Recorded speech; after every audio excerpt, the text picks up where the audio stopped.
तो आज का क्वेश्चन नंबर है 109 नंबर क्वेश्चन क्या बोलता है। तो बोल रहा है एक current flow in a conductor. इसका सॉल्यूशन देख लेते हैं। एक current flow in a conductor from east to west, मतलब करंट जो है कंडक्टर में, मान लो कंडक्टर हम बना लिए, ठीक है, ये कंडक्टर आपका। तो इसमें करंट फ्लो कहाँ से हो रहा है, ये डायरेक्शन ईस्ट होता है और ये होता है वेस्ट। तो करंट फ्लो हो रहा है ईस्ट टू वेस्ट डायरेक्शन में। अगर डायरेक्शन का भी हम सिंबल बना दे, ये नॉर्थ, ये ईस्ट, ये वेस्ट, ये साउथ, तो हमारा करंट किस डायरेक्शन में हो रहा है, ईस्ट टू वेस्ट, इस तरफ से हो रहा है, ठीक है। तो the direction of magnetic field eight A point, तो आपको बताना है कि डायरेक्शन बताना किसका, मैग्नेटिक फील्ड किसी पॉइंट पे जो कंडक्टर के कहाँ पर है, किसी ऊपर में, कहीं पर एक पॉइंट ले लेते हैं P, ठीक है। तो यहीं पर आपको, ये कोई P है, पॉइंट P है, तो यहाँ पर आपको क्या बताना है, मैग्नेटिक फील्ड का मान बताना है जो कंडक्टर के ऊपर में है। तो और इसके क्या करना है, मैग्नेटिक फील्ड का डायरेक्शन बताना है कि किस डायरेक्शन में लग रहा है, ठीक है, ये चार ऑप्शन में। तो देखो यहाँ जब इस कंडक्टर के लिए अप्लाई करोगे, अप्लाई राइट हैंड रूल जब अप्लाई करोगे, तो देखोगे जब कंडक्टर, जब आप अपने इस कंडक्टर को जब आप पकड़ोगे अपने राइट हैंड रूल में, और आप जो है थंब को राइट हैंड के थंब को जब करंट के डायरेक्शन में करोगे, करंट के डायरेक्शन में करोगे, तो आपको एक चीज देखने के लिए मिलेगा कि आपका जो है फिंगर्स जो है, फिंगर्स जो बंद होगा, जो फिंगर बंद होता है, ठीक है, और जो फिंगर थंब के अलावा जो बच रहा है, वो आप देखो कि जब उसको आप मोड़ोगे तो किधर मुड़ेगा, अंदर की ओर मुड़ेगा, किधर मुड़ेगा, इनवर्ड, किधर मुड़ेगा, इनवर्ड डायरेक्शन में। क्या होगा, इनवर्ड डायरेक्शन में आप देखोगे कि मुड़ना का क्या होता है, इनवर्ड डायरेक्शन में आपको क्या होगा, क्लोज होगा, क्लोज करते हैं, क्लोज्ड होगा। इनवर्ड डायरेक्शन में आप देखोगे कि जो रिमेनिंग फिंगर है थंब को छोड़ के, वो आपका क्या होगा, राइट हैंड का इनवर्ड डायरेक्शन में क्लोज होगा। इनवर्ड डायरेक्शन में मतलब कि पेपर के इनसाइड, जिसको हम दिखाते हैं कैसे, क्रॉस से। तो इस पॉइंट से करंट बह रहा है, तो यहाँ से कोई डिस्टेंस क्या है, r डिस्टेंस पे है, तो इनवर्ड डायरेक्शन में हो रहा है। तो इनवर्ड कब होगा, ईस्ट नहीं होगा, वेस्ट नहीं होगा, साउथ भी नहीं होगा, तो बचेगा क्या, नॉर्थ डायरेक्शन में। मतलब किधर करंट जाए, मतलब मैग्नेटिक फील्ड का डायरेक्शन क्या होगा, नॉर्थ डायरेक्शन में। किधर होगा, टुवर्ड नॉर्थ। तो आपका इसका जो ऑप्शन होगा, आंसर जो हो जाएगा, ऑप्शन ए हो जाएगा या 1 हो जाएगा, ठीक है। किधर हो जाएगा, टुवर्ड नॉर्थ। समझ में आया होगा फ्रेंड्स। चलिए नेक्स्ट क्वेश्चन पर अब हम लोग आ जाते हैं कितना पर, 110 नंबर क्वेश्चन पे। 110 नंबर क्वेश्चन क्या बोल रहा है, a charge particle moves through a magnetic field perpendicular to it. मतलब एक चार्ज पार्टिकल जो मूव कर रहा है मैग्नेटिक फील्ड में, किस डायरेक्शन में, परपेंडिकुलर मैग्नेटिक फील्ड के। The energy of the particle will, तो एनर्जी क्या होगा पार्टिकल का, ये बताना है। तो सॉल्यूशन हो गया, देखो ये हो गया आपका, ये सॉल्यूशन, ये हो गया आपका क्या, ये हो गया आपका मैग्नेटिक फील्ड का डायरेक्शन, ठीक है, यूनिफॉर्म मैग्नेटिक फील्ड। और इसमें कोई चार्ज पार्टिकल जो है, कोई चार्ज पार्टिकल मान लेते हैं, इसके परपेंडिकुलरी, इसके क्या हो रहा है, परपेंडिकुलर, मतलब 90 डिग्री बना के परपेंडिकुलर क्या हो रहा है, बी के परपेंडिकुलर कोई चार्ज पार्टिकल, ये चार्ज पार्टिकल क्यू है, जो मान लेते हैं v वेलोसिटी से मूव कर रहा है, ठीक है। ये चार्ज पार्टिकल हो गया, और एंगल बना रहा है कितना, 90 डिग्री का, किससे, मैग्नेटिक फील्ड के साथ। तो हम जानते हैं कि जब 90 डिग्री बनाता है तो इस पर फोर्स, तो थीटा बराबर कितना आ गया है, 90 डिग्री। और हम लोग जानते हैं, वी नो डैट, हम लोग जानते हैं क्या, एफ बराबर तब क्या होता है, फोर्स कितना लगता है, क्यू भी क्रॉस बी। तो एफ बराबर क्या होगा, भी वी बी साइन थीटा। तो एफ बराबर क्या, Q V B sine theta का क्या होगा, 90, इसका मान हो जाएगा 1। एफ बराबर क्यू वी बी, ठीक है, ये हो गया, इतना न्यूटन्स हो गया। ठीक है, मतलब फोर्स हम जानते हैं कि मैक्सिमम लगेगा इस केस में। और एक बात याद रखो, तो मैक्सिमम लगेगा तो जब 90 डिग्री कोई भी चार्ज पार्टिकल मैग्नेटिक फील्ड के 90 डिग्री मूव करता है तो वहाँ कैसा पाथ क्रिएट करता है। तो पाथ हमेशा कंसेप्ट यही है कि पाथ हमेशा कैसा क्रिएट होता है, जब 90 डिग्री क्रिएट होता है मैग्नेटिक फील्ड और वेलोसिटी ऑफ चार्ज पार्टिकल, तो पाथ कैसा हो जाता है, path is circular of, path is circular of कैसा, पार्टिकल का पाथ कैसा हो जाता है, सर्कुलर हो जाता है। ठीक है, अगर सर्कुलर पाथ हो गया तो देखो सर्कुलर पाथ हो जाता है वो, मतलब पार्टिकल का। तो जब सर्कुलर हो जाएगा तो जो चार्ज पार्टिकल का वेलोसिटी है सिर्फ क्या होगा, मान लो यहाँ पर वेलोसिटी टेंजेंटल लगेगा, फिर यहाँ लगेगा वेलोसिटी, फिर यहाँ लगेगा वेलोसिटी, यहाँ लगेगा वेलोसिटी। तो देख रहे हैं कि वेलोसिटी का सिर्फ क्या हो रहा है, डायरेक्शन चेंज हो रहा है। ठीक है, लेकिन वेलोसिटी का मैग्नीट्यूड क्या है, कांस्टेंट है।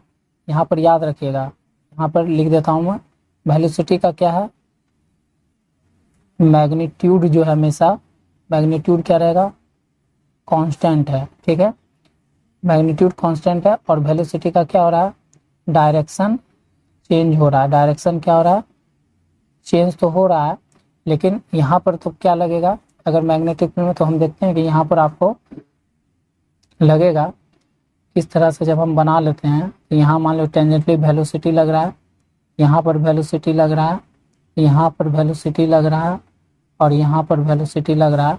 तो देख रहे हैं कि कैसा हो रहा है, वेलोसिटी का मैग्नीट्यूड तो सेम है, वेलोसिटी का क्या है, मैग्नीट्यूड क्या है, magnitude remain same, magnitude remain same रह रहा है। तो इसके कारण क्या होगा, जब वेलोसिटी सर्कुलर पाथ पे मूव करता है तो हमारा क्या होता है, काइनेटिक एनर्जी क्या होता है, जनरेट होता है। क्या होता है, काइनेटिक एनर्जी जनरेट होगा। और काइनेटिक एनर्जी बराबर क्या जानते हैं, हाफ mv² जानते हैं। तो काइनेटिक एनर्जी एक और याद रखना कि काइनेटिक एनर्जी हमारा कैसा क्या होता है, एनर्जी कैसा एनर्जी होता है, इसके स्केलर क्वांटिटी होता है। कैसा होता है, स्केलर क्वांटिटी। स्केलर क्वांटिटी होता है तो स्केलर कहने का मतलब क्या है, इसमें डायरेक्शन जो होता है, डायरेक्शन नॉट डायरेक्शन, इसमें डायरेक्शन की तो बात होता नहीं है, सिर्फ क्या होता है, मैग्नीट्यूड होता है। क्या होता है, सिर्फ मैग्नीट्यूड होता है, डायरेक्शन तो होता नहीं स्केलर क्वांटिटी में। क्या होता है, सिर्फ मैग्नीट्यूड होता है। अब मैग्नीट्यूड तो देखो वेलोसिटी का क्या हो रहा है, तो वेलोसिटी की बात करते हैं यहाँ पर। तो वेलोसिटी का क्या है, मैग्नीट्यूड तो सेम है और ये m जो मास है ये भी क्या है, कांस्टेंट, ये भी कांस्टेंट और ये भी कांस्टेंट, दोनों कांस्टेंट हो गया। तो हमारा जब ये पूरा कांस्टेंट हो गया और 1/2 इतना भी कांस्टेंट है तो हमारा काइनेटिक एनर्जी जो है टोटली क्या हो गया, एक कांस्टेंट ही हो गया। क्या हो गया, कांस्टेंट हो गया। ये क्या हो गया, ये हमारा क्या हो गया, तब हमारा ये कांस्टेंट क्वांटिटी हो गया।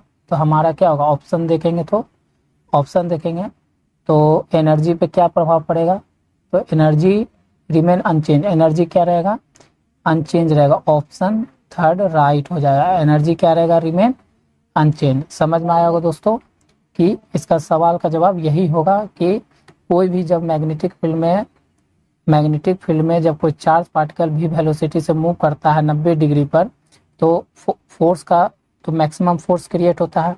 तो मैक्सिमम फोर्स क्रिएट होगा, ये समझ गए कि फोर्स तो क्रिएट जरूर होगा। तो फोर्स जब क्रिएट होगा तो पाथ कैसा, जब 90 डिग्री एंगल होता है, जब 90 डिग्री एंगल होता है तो पाथ कैसा क्रिएट होता है, सर्कुलर पाथ क्रिएट होता है। ठीक है, बी और भी के बीच में। तो जब हम वेलोसिटी का देखते हैं सर्कुलर पाथ पे मूव कर रहा है तो सिर्फ डायरेक्शन तो चेंज हो रहा है लेकिन मैग्नीट्यूड कांस्टेंट है। और जब तो इससे क्या होगा कि एक एनर्जी क्रिएट होगा, एनर्जी क्या होगा, काइनेटिक एनर्जी क्रिएट होगा ड्यू टू इट्स मोशन के कारण। ठीक है, मोशन के कारण काइनेटिक एनर्जी क्रिएट होता है। तो काइनेटिक एनर्जी कैसे क्रिएट होता है, ड्यू टू मोशन। तो मोशन के कारण क्रिएट हुआ, तो उसमें देख रहे हैं कि काइनेटिक एनर्जी हमारा कैसा होता है, एक स्केलर क्वांटिटी होता है। कैसा होता है, स्केलर क्वांटिटी। उसमें डायरेक्शन की कोई बात नहीं होती लेकिन मैग्नीट्यूड की बात होती है। तो मैग्नीट्यूड की बात होती है तो यहाँ जो भी है तो वहाँ पर देख रहे हैं कि भी का क्या है, मैग्नीट्यूड तो हमेशा सेम रह रहा है, भी रह रहा है, तो भी तो कांस्टेंट हो गया, यहाँ पर भी क्या हो गया, कांस्टेंट हो गया। तो और मास जो है m, ये भी क्या है, कोई भी पार्टिकल रहेगा तो उसका मास तो कांस्टेंट रहेगा ऑलरेडी, और 1/2 भी कांस्टेंट होता है।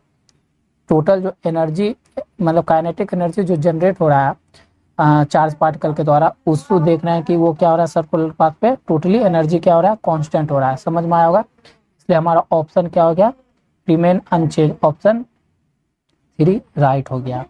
समझ में आया होगा दोस्तों। तो चलिए नेक्स्ट क्वेश्चन पर आगे बढ़ते हैं। अब हम लोग क्वेश्चन नंबर आ गए कितना, 111 पर। 111 सॉल्व करते हैं। इन द एबव क्वेश्चन, मतलब एबव क्वेश्चन करने का मतलब जो है क्वेश्चन नंबर आपको देखना होगा 110 वाला बात कर रहा है। In the above question the momentum of the particle will, तो बताइए कि मोमेंटम ऑफ द पार्टिकल क्या होगा। अगर एबव क्वेश्चन में जाते तो यही क्वेश्चन है, तो इसका अब मोमेंटम बताना है। तो मोमेंटम बताना है तो क्वेश्चन क्या कर रहा था, 10 में जाके देखते हैं। तो 10 में क्वेश्चन कुछ नहीं बोल रहा था, 10 में बोल रहा था कि एक charge particle moves through a magnetic field, ठीक है, perpendicular to it, the moment the energy of the particle will. वहाँ तो एनर्जी पूछ रहा था, तो अब यहाँ पूछ रहा है क्या, मोमेंटम। यहाँ पर बात हो रहा है मोमेंटम का। कहने का मतलब क्या है, इसका सॉल्यूशन जब हम लगाते हैं तो आप देख सकते हो कि यहाँ भी मैं फिर से डायग्राम बना देता हूँ समझने के लिए। ये आपका हो गया मैग्नेटिक फील्ड, और यहाँ पर मान लीजिए कोई चार्ज पार्टिकल है जो क्या मूव कर रहा है, कुछ वेलोसिटी v से मूव कर रहा है, इसके परपेंडिकुलरली बोला है, मतलब 90 डिग्री मूव कर रहा है। तो यहाँ पे फोर्स का मान अगर निकाल ले तो क्या होता है, क्यू भी क्रॉस बी, तो F बराबर क्या हो जाएगा, क्यू भी बी साइन थीटा।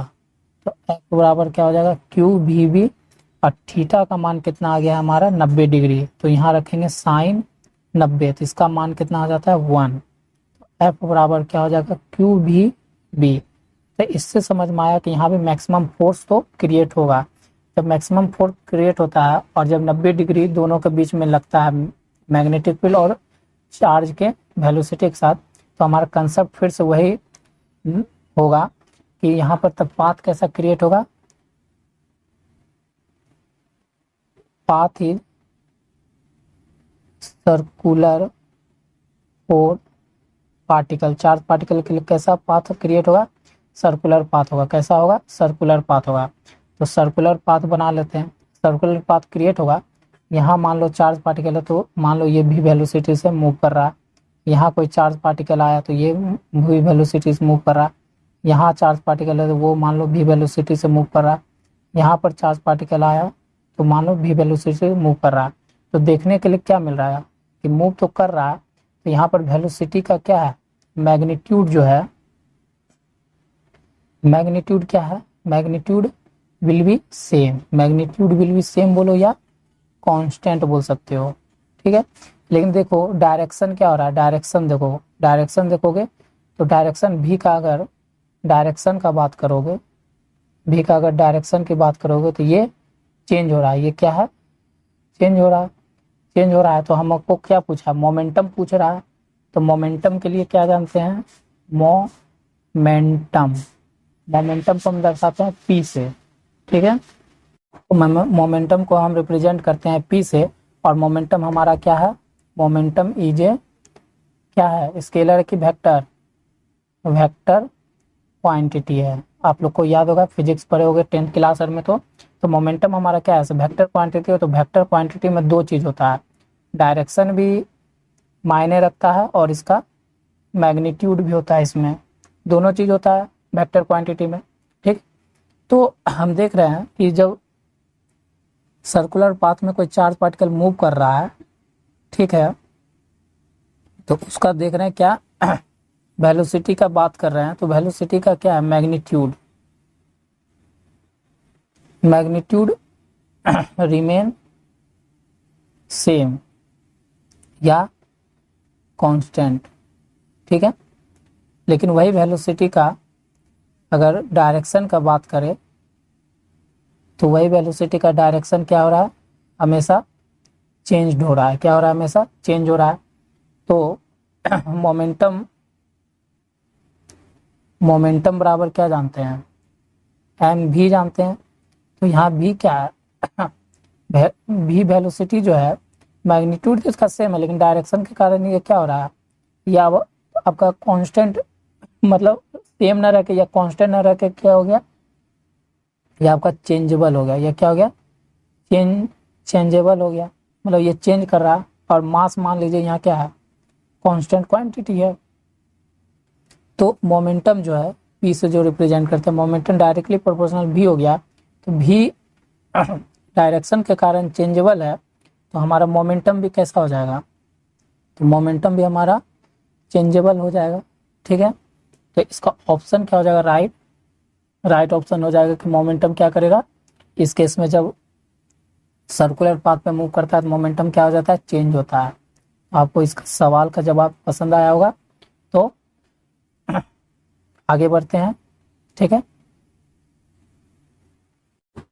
अब हम लोग क्वेश्चन नंबर आ गए हैं 112 पर। तो 112 नंबर क्वेश्चन क्या बोल रहा है, एक वेरी लॉन्ग सोलोनाइड, बहुत ही एक बड़ा लॉन्ग सोलोनाइड है, has 800 turns per metre length of the solenoid. मतलब सोलोनाइड का जितना लेंथ है उस पर कितना 800 टर्न्स पर मीटर लेंथ है, मतलब पर मीटर लेंथ में कितना टर्न्स है, 800 टर्न्स है। ठीक है, एक current of 1.6 ampere flow through it, और एक करंट जो है मतलब उस टर्न्स में फ्लो हो रहा है 1.6 एम्पियर का। Then magnetic flux density at the end of the solenoid, तो आपको बताना है मैग्नेटिक फ्लक्स डेंसिटी का मान कहाँ पर, सोलोनाइड के एंड पर बताना है। ऐसे हम पहला क्वेश्चन किए थे कि मैग्नेटिक फील्ड कहाँ बता रहे थे, सोलोनाइड के सेंटर पे, लेकिन यहाँ बताना है क्या, एंड पर। इस पे बहुत जोर दीजिएगा, on its axis is nearly, मतलब यहाँ पर क्या बताना है, मैग्नेटिक फील्ड बताना है and of the solenoid on the axis nearly, near मतलब एक्सिस के पास में। ठीक है, तो इसका सॉल्यूशन कुछ नहीं, बहुत इजी सॉल्यूशन है, फॉर्मूला बेस्ड है। तो देखिए आपको गिवन डाटा अगर लिखना है तो गिवन भी लिख सकते हो। तो गिवन डाटा आपको क्या दिया हुआ है, जो एन है एन को क्या बोलते हैं, टर्न्स पर मीटर लेंथ होता है, वो आपको दिया हुआ है कितना, 100, 800 दिया हुआ है। ठीक है, और करंट जो फ्लो हो रहा है वो दिया हुआ 1.6 एम्पियर, ये भी बात सही है। और आपको बताना है क्या, मैग्नेटिक फील्ड का मान कहाँ पर बताना है, तो ये बताना आपको एंड ऑफ द सोलोनॉइड, कहाँ बताना, एंड ऑफ द सोलोनॉइड बताना है, यही बहुत बड़ी बात है। तो देखिए हम लोग जानते हैं वी नो डैट, अगर एक सोलोनाइड बना ले, मान लो ये सोलोनाइड है, तो यहाँ पर तो सेंटर पे, एट सेंटर पे, सोलोनाइड के सेंटर पे तो मैग्नेटिक फील्ड का फॉर्मूला क्या जानते हैं, मैग्नेटिक फील्ड का फॉर्मूला जानते हैं कि न्यू नॉट एन आई जानते हैं। ठीक है, लेकिन हमसे अब ये ना पूछ के क्या पूछा है कि कोई सोलोनॉइड है, मैग्नेटिक फील्ड कहाँ पर बताना है, यहाँ पर बताना है, उसके एंड पर, कहाँ पर बताना है, एंड पर बताना है। तो इसके लिए बस फॉर्मूला में थोड़ा सा, इसी के फॉर्मूला में क्या हो जाता है, यहाँ पर हो जाएगा मैग्नेटिक फील्ड का formula you not N I by 2 कर देते हैं। ठीक है, मतलब सेंटर का आधा कर देते हैं। ठीक है, जो सेंटर का फॉर्मूला था उसका हाफ कर देंगे तो हमारा आ जाएगा एंड पर कितना मैग्नेटिक फील्ड क्रिएट हो रहा है, जनरेट हो रहा है। बस आपको ये फॉर्मूला लगा देना है, तो सारा चीज़ तो आपको मालूम है, बस वो रख देना है। तो देखिए, तो आगे यहाँ से हम लिख देते हैं, अच्छा से लिख देते हैं, magnetic field at the end of the solenoid. ठीक है, तो B बराबर क्या हो जाएगा, mu naught N I by 2। तो B बराबर क्या हो जाएगा, न्यू नॉट का मान आपको पता होगा 4 पाई इंटू 10⁻⁻7 गुना, एन का मान पता है 800 गुना, आई का मान पता 1.6। ठीक है, और हाफ 2 लिख दिए गुना, इसका उड़ा देते हैं तो 10, ये आ गया। तो B बराबर कितना आ गया, मैग्नेटिक फील्ड बराबर कितना आ गया, इस 2 से ये 2 खत्म, तो 2 पाई, ठीक है, 2 बार में 2 पाई इंटू 10⁻⁻7 गुना 8, एक जीरो से एक जीरो खत्म, तो इतना और इतना ये आ गया। तो बी बराबर क्या हो गया, मैग्नेटिक फील्ड बराबर कितना हो गया, जब इस टोटल को इस सब को गुना कर देंगे, तो इस सब को गुना करने के बाद क्या देख रहे हैं कि यहाँ से अटकन 16 गुना 10 गुना पाई गुना 10⁻⁻7, तो बी बराबर कितना हो गया, 16 गुना 16 3601, 6 प्लस 6 12, 6 5 2, तो 256 हो गया इसका आंसर, ठीक है। और यहाँ से हो गया गुना पाई गुना 10⁻⁻6, ये हो गया, एक यहाँ का पावर घटा दिए तो -6 हो गया। और b equal to 256 into 3.14 into 10⁻⁻6, जब इतना गुना करेंगे तो b, तो यहाँ लिखते हैं आप, तो हमारा b बराबर देखोगे, अब कैलकुलेट कर लेना, जब इतना आप सॉल्व करोगे ना, इसका सॉल्यूशन जब करोगे, ये मैं हटा देता हूँ, तो जब सॉल्यूशन करोगे तो आपके पास देखना आंसर आ जाएगा 8 गुना 10⁻⁻4 टेस्ला, ये आपका क्या आ जाएगा, आंसर आ जाएगा। आप इतना करना, ठीक है, सॉल्यूशन आपका ये बी बराबर निकल जाएगा। कहाँ पर मैग्नेटिक फील्ड, मैग्नेटिक कहाँ पर, सोलेनोइड के एट द एंड, ठीक है दोस्तों। तो आज के लिए बस इतना है। वीडियो अगर पसंद आए तो वीडियो को लाइक करिए, चैनल को अपने और फ्रेंड के साथ शेयर कीजिए, और अगर न्यू है मेरे चैनल पर तो वीडियो को, ये चैनल को सब्सक्राइब कीजिए। चलिए आपसे फिर मुलाकात होगी नेक्स्ट वीडियो में। आज के लिए बस इतना ही।